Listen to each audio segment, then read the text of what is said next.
don't need any of that crap. Like, either you want to be a Pittsburgh Steeler or you don't. That's simple. That's the pitch. If you want me to recruit, that's the recruiting pitch.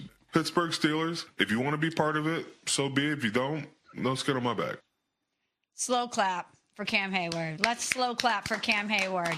Because finally someone is acting like a Pittsburgh Steeler. And if it has to be him, so be it. But that's exactly why I cannot understand a franchise with a storied history like this and a coach like Mike Tomlin would be content waiting on somebody like Aaron Rodgers to pick them second. I think the Pittsburgh Steelers should approach this exactly how Cam Heyward just laid it out. You know what we are. You know what we're about. You know what you're going to walk into here. If that's not good enough for you, keep it pushing.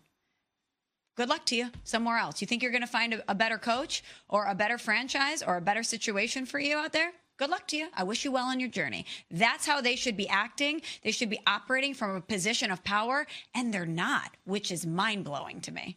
Yeah, Aaron Rodgers ain't going to Pittsburgh. I'm finally coming around to what Evan Cole was saying. He ain't going to Pittsburgh. And I know you've been saying it because you don't know if he wants to be coached hard. Yeah. He could be coached hard by his teammates, too. But I don't know if he wants to be a part of that locker room with those types of dudes. Because Cam Heyward is just the next one in a long line of Pittsburgh Steelers defenders that have had that type of temperament to set the tone for the entire organization. It's Cam Heyward, from James Harrison, from Troy Polamalu, from Joey Porter, so on and so forth. You want to go back to Greg Lloyd, you can do that too. Kevin Green, like it just, Rod Woodson. You just keep going. That's what Brenton Bruckner. Brenton. I'm just gonna name random Steelers now. You've put me in a bad place. I put you in a bad. Larry Foote. Kimo Van Oelhoffen. He's the one who ended Deep cut. Carson Palmer, unfortunately. Yeah, he's ended a lot of people. Yeah. Cut him in half. Mean Joe Green. I'm just saying, but you understand the point, though, Evan Cohen. Jack Youngblood. I give up with him now. I'm going to stop. I can't make it a point. I can't work with this guy. I can't do it. I can't do it. I was trying to make a point about why Aaron Rodgers wouldn't go there to support the point you've been making this entire time. Right, it's Lambert, not Youngblood. I think I actually got that wrong. Jack Youngblood was a Ram. Yeah, Lambert. My bad. Broke his leg and played. Legend. What were you saying? I forgot now. Okay, no, here's what... Because the CTE is kicked in. Okay, here's what it is. You keep cutting me off. Okay, here's what it is. What's up? Aaron Rodgers, Mike Tomlin is the obvious can they work together. Where you're going is Aaron Rodgers and the players, can they work together? Mike Tomlin players. Yeah. And that's what Here's the difference. Aaron Rodgers is so used to being in a position in a locker room where he can be the one that guides the impressionable younger players. That is not going to be the dynamic in Pittsburgh. All of those guys, Cam Heyward, TJ Watt, they're looking at Aaron Rodgers eye to eye. You know, those guys got accomplishments. Cam Hayward's in his mid-30s. TJ Watt is Defensive Player of the Year, one of the best edge rushers of a generation. They're looking at Aaron Rodgers as a peer. Mm-hmm. So when he comes in that locker room, they're expecting a reciprocal level of respect from him. You know, Aaron Rodgers is always in a position where he can command that type of respect. He has that huge presence, but so do those guys. And I don't know that that's going to be a mix that the Pittsburgh Steelers, well, first and foremost, get where they want to go. But I don't know if that's a mix I don't know if that's a dynamic that Aaron Rodgers would sign up for, which is why I don't think that Aaron Rodgers would want to go play in Pittsburgh after hearing something like that. I'm smiling because I'm thinking about Chris Canty, captain of a team in a locker room, and a guy like Aaron Rodgers, based on the production on the field last year and everything he brings to the team, is essentially saying, maybe.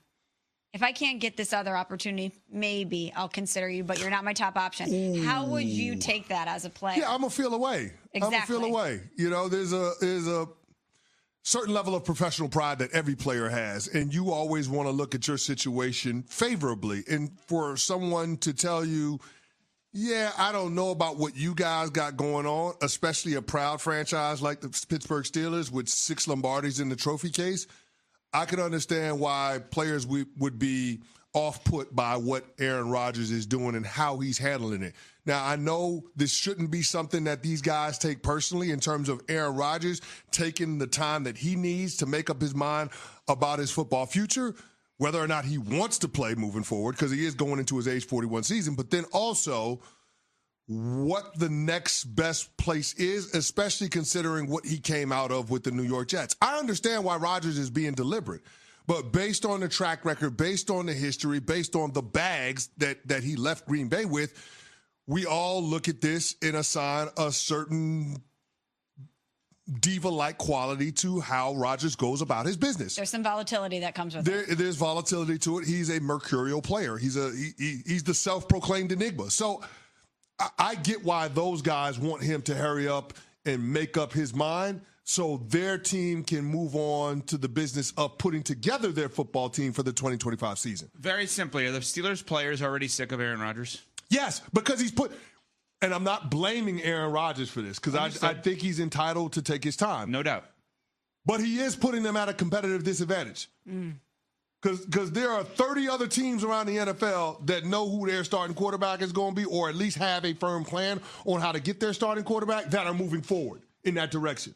Right now, the Steelers, the Vikings, the Giants, they're in a holding pattern.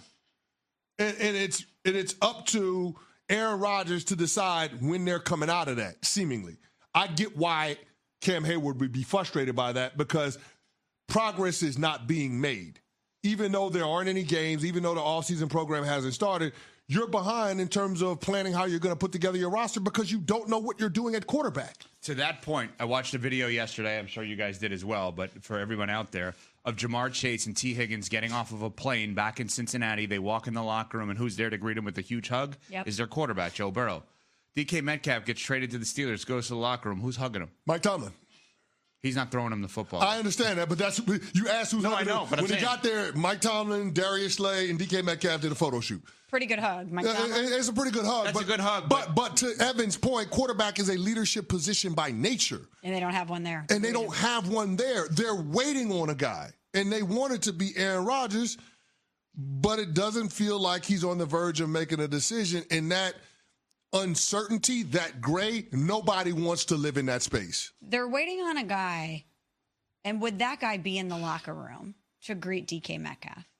That's funny. No, I'm serious. Yeah, I know, because you know the answer. Because it's his off season. He may have other things, and that's his right. But this is my whole point that I'm trying to drive home. But you're anti-Russ. Russ would be.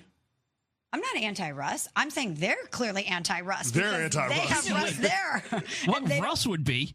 He famously did not want to talk to his teammates not that long ago. But what do you think Russ would be? He's not cool in Pittsburgh. with DK. So obviously he introduced DK and his fiance. He and Sierra did. So I imagine he would want to be there for that one. But yeah, let's not act like for Russ's entire career, like he was buddy with all his teammates. He had the office on the second floor with the coaches. His own private He bathroom. said, "Don't call me." Yeah, literally. Let's not act like he's this incredible teammate. I think he's wonderful. He's wonderful. But based on what? But I'm based saying on no evidence. We're hyping up Joe Burrow as we should for being there for his guys in more ways than one. And we're talking about the Steelers being put on pause for What just happened? Smalls just had what just happened to you? Oh my God! You know what? Regroup. All the small things next. We're on Sportsman, presented by Progressive.